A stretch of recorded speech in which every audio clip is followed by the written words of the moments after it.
ስግጥ ግጥ ግጥ ግጥ ግጥ ግጥ ትከረዮቶ ትከረይዬ ሊቆ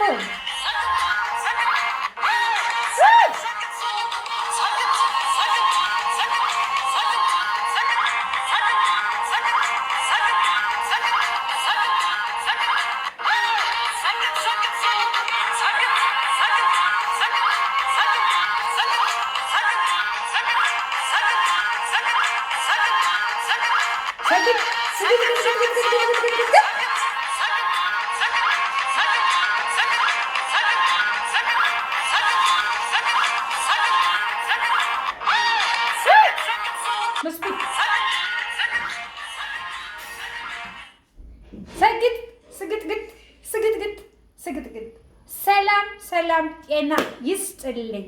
የእምነቴን አልክድም የሁለገብ ቻናል አድማጭ ተመልካቾቻችን እንደምን አላችሁልኝ?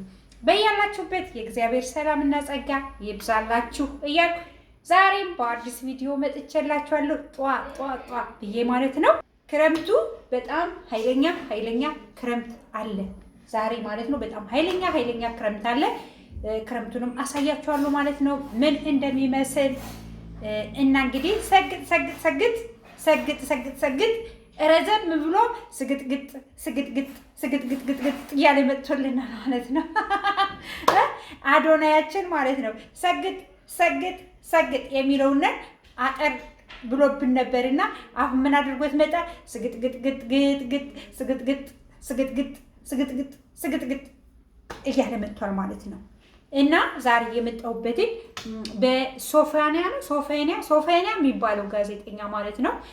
ከሱ በፊት ግን በቲክቶክ ሽልማት ላይ የተገኙ የወንድ ጌዎች የሴት ዳቦ አስመራቂዎች ማለት ነው በጣም ብዙ እርምጃ እየሄዱ ነው። ከሃይማኖት ጋርም ለማያያዝ ታክታክ እያደረጉ አዶናይን በመቀስ እንደዚህ ሊያስቆርጡ ይሮጣሉ ማለት ነው። እንዴ አዶናይ እኮ ወጣቱነን ስራ ሰግጠህ ስራ በቃ ራስህን ዝቅ አድርገህ ስራ ማለት ነው። ገባችሁ?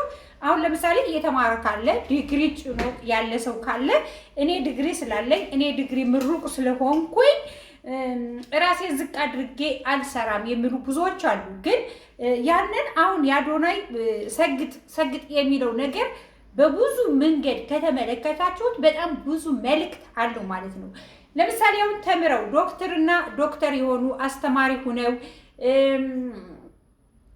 ስንት ነገር የተማሩት ተመርቀው ስራ አጥተው ግን ማለት ነው ስራ የላቸው ሆኖ በተማሩበት ስራ ስላልተቀጠሩ ቁጭ ብለው እጅና እግራቸውን አጣጥፈው ጎዳና ላይ ቁጭ ብለው በየሚዲያ ላይ ሆነው ብር የሚለምኑ አሉ። ስራ አጣነ ብለው ማለት ነው። አሁን የአዶናይ መልእክት ለነሱ በጣም አሪፍ ነው ማለት ነው። ሰግጡ፣ በቃ ተምራችሁ ልክ እንደ አልተማራችሁ ሆናችሁ ራሳችሁን አሳምናችሁ ዝቅ ብላችሁ ስሩ ነው ያለ። ሌላ አይደለም። ስሩ፣ ስግጥ ብላችሁ ራሳችሁን ለውጡ። እኔ ዲግሪ አለኝ፣ በዲግሪ የተመረቅኩ ዶክተር ነኝ፣ አስተማሪ ነኝ፣ እንደዚህ ነኝ፣ የፓይለት የተማርኩ ነኝ፣ ነርሲንግ ነኝ ብሎ ግን ስራ ሳይቀጠር ዲግሪውን እዞት እጅና እግሩን አጣጥፎ ቁጭ ብሎ የሚለምን ከሆነ ይሄም ከትምህርት አትቁጠሩትኝ ማለት ነው። ግን ያንን የተማርኩትን ትምህርት ተምሬ እንግዲህ ይታያችሁ 12 ዓመት ረጊት ክፍል ይማራሉ። ከዛ በኋላ 6 ዓመት 8 ዓመት እንደገና ተጨማሪ ቁጭ ብላችሁ ትምህርታችሁን ተምራችሁ 18 ዓመትና 19 ዓመት ሙሉ አይናችሁ እስኪጠፋ ጆሮአችሁ እስከሚደነዝዝ ተምራችሁ ስራ ካልሰራችሁበት ያ ትምህርት ምንም ስለማንትማይ ስግጥግጥ ተነስቼ ሊስትሮ ቦለውልስ ያንን ትምህርቴን የተማርኩትን ማሰብ ትቼ ሊስትሮ ስግጥ ብዬ ሊስትሮ አረጉላለሁ። ራሴን አሳምነዋለሁ።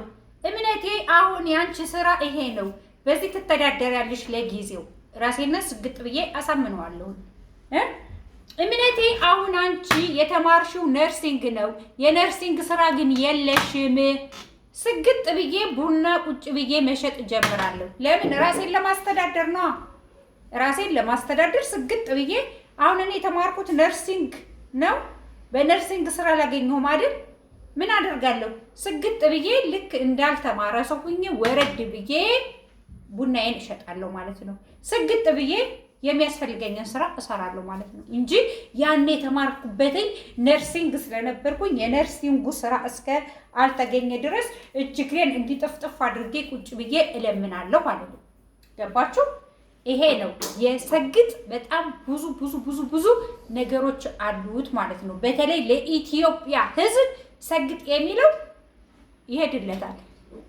የተማሩት ምን አገኙ? የተማሩት ምን አገኙ? አሁንስ ትምህርት ላይ ያሉት ዩኒቨርሲቲ ያሉት መደበኛ የሚማሩት ምን እየተማሩ ነው? እስኪ ንገሩን እያንዳንዳችሁ። ዩኒቨርሲቲ ውስጥ የሚያስተምሯቸው ወንድና ወንድ መጋባት፣ ሴትና ሴት መጋባት፣ ጌ ማድረግ፣ ሀገሪቱን ማጥፋት፣ ወጣቱንን ማምከን፣ ወጣቱ ዘሩን እንዳይተካ ማድረግ። በእነ ብርሃኑ ነጋ ያልመጣ ጉድ ያለም ማለት ነው። ትናንትና የመጣው ትናንት የተፈጠረው ልጅ አይደለም አዶናይ የኢትዮጵያን ሕዝብ አሰግጣችሁ ደደብ ሁኑ የሚል ማለት ነው። አሁን ይህ ሰግጥ የሚለው አጠረና ስግጥግጥ የሚለው ለእናንተ ይገባችኋል ማለት ነው። ሁላችሁ እየተነሳችሁ አዶናይ ልክ እንደ ትልቅ አጀንዳ አድርጋችሁ ትከሱታላችሁ። እንዲህ ምን አደረገ ይሄ ልጅ? ግን በእውነት ሚዲያ ያየው ሰው አይሰነብትም። ልትበሉት ነው እኮ ልትበሉት፣ በቃ እንዲበላ እንዲህ የምትሉ ማለት ነው። አዶናይ እያንዳንዳችን ያንተ ልጅ ነው የእሱ ልጅ ነው ብላችሁ ውሰዱት ማለት ነው። ገና ሕፃን ልጅ ነው፣ ብትቆነጥጡት የሚሰማ ነው። ተው ብላችሁ ይህ ነገር አይሆንም ብላችሁ ቁንጥጥ ብታደርጉት የሚመለስ ልጅ ነው እና ስለዚህ ወጣቱንን ወደ ሌላ ቦታ ከመሄድ ጋዜጠኛው ስንት ወንዶችን አበላሸ፣ ስንት ህፃኖችን። ጋዜጠኛ ታዋቂ ስለሆነ ጋዜጠኛ መጣ ሲባል እኮ ጋዜጠኛ ስጠራችሁ እኮ በቃ ደስ ብሏችሁ ነው የምትሄዱት አይደለ? ይህን ጉዳችሁን ስለማታውቁ ማለት ነው። እሱ ግን ቂጡንን አናጥጦ ማለት ነው።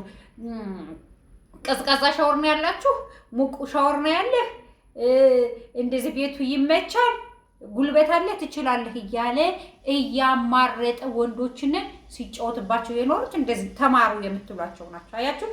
አሁን ይህ ጋዜጠኛ እንግዲህ ተምሯል ብላችሁታል። የተማረ አስተማሪ የነበረ እንዲህ የነበረ የህይወት ታሪኩ ገና ሳይሞት የህይወት ታሪኩን እያወራችሁለት እኮ ነው። ግን ያ ሁሉ የሄደበት መንገድ ሁሉ በዛ ሰዓት ምን እያደረገ እንደሆነ ታውቃላችሁ? ህፃን ወንዶችን እያበላሸ እየደፈረ እያበላሸ ነው ዛሬ ከሰው ላይ እጅ የጣለው ማለት ነው። ይህ ወንድማችን ደግሞ ያጋለጠው ወንድማችን ደግሞ በቃ እንግዲህ በመኖር ባለመኖር በራሱ ላይ ወስኖ ነው። ምክንያቱም እንደዚህ አይነቶች ነገሮች ሲያጋልጡ በጣም ብዙ ነገሮች ደንጀር እንደሚገጥማቸው እንደሚመጣባቸው እያወቁ ነው የሚያጋልጡት ማለት ነው። ግን ያጋለጠው ሰው ጀግና ነው ብየዋለሁ። ገባችሁ? እና ስለዚህ ውድ ኢትዮጵያውያን ኤርትራውያን በሙሉ ማለት ነው በሙሉ እኔ የአዶናይን ነገር በክፋት አልወሰድኩትም። ከሁሉም ከዘርም ከነገርም ከቋንቋም ከምንም ነፃ አድርጋችሁ ቁጭ ብላችሁ አስቡት ማለት ነው። የኛ ሀበሻ ግን አንዱ ሲቀድመው አንዱ ሲያድግ አንዱ አይወድም። መቃወም ያለብን እንዲህ መጠፍጠፍ ያለብን እንደነዚህ አይነት ጋዜጠኞች፣ እርኩሶች ጋዜጠኞች፣ ህፃናትን የሚደፍሩ ጋዜጠኞች፣ የወንድ ገረድ ወንዳገረዶች ከአዲስ አበባ አንስቶ አዳማ አር እኮ ነው ፈልጎ የሄደ አር ሊሾቀሽቅ ማለት ነው። አይገርማችሁም? አር እኮ ፈልጎ እኮ ነው የሄደው። ከአዲስ አበባ አዳማ ድረስ ሄዶ እኮ አር ፈልጎ እኮ ነው። ገባችሁ? ሙቅ ውሃ አለ ቀዝቃዛ ውሃ አለ የሚል እኮ ቂጡ የሚያጥብበት እኮ ነው። በአር የሚግማማውን በአር የሚጨማለቀውን ከዛ ውስጥ ገብቶ ምን የሚያገኝ ይመስላችኋል? አር እኮ ነው ገብቶ እኮ የሚያማስለው አር እኮ ነው። አር ያግበውና ማለት ነው። እንስሳ እንኳን ዘራቸውን ይለያሉ። እንስሳ እንኳን ዘራቸውን ያውቃሉ። አይገርማችሁም? እንስሶቹ ያውቃሉ በረታቸው የት እንደሆነ፣ መዋያቸው የት እንደሆነ፣ ማን ነው የነሱ ቤተሰባቸው የሆነ የሚለውን ያውቃል። እነዚህ መጥፎ እርኩስ የመጡብን በምድራችን ላይ የፈሉ እርኩሶች ግን አያችሁ ከአዲስ አበባ አዳማ አር ሊያሸት አር ሊበላ አር ገብቶ ሊያማስል ተነስቶ ሄደ ማለት ነው። ግን እግዚአብሔር በቃ ስላት ነው ለኢትዮጵያ ምድር ላይ ሲያጋልጠው ነው። ስንቶቹ ነን በጋዜጠኛነት መልክ ክረምት ነው ብርድ ነው። ዝናቡ ለጉድ ይሄዳል። ዝናቡን ፖስትላችኋለሁ። በሾርት ቪዲዮ ግን ፖስትላችኋለሁ። ውድ ኢትዮጵያውያን ኤርትራውያን የእምነቴን አልክድም ቤተሰቦች ይሄን ቪዲዮ ሼር ላይክ አድርጉት። ኮፒ ሊንክ ታብ ታብ ታብ ታብ ታብ ስግጥግጥ ስግጥግጥ ስግጥግጥ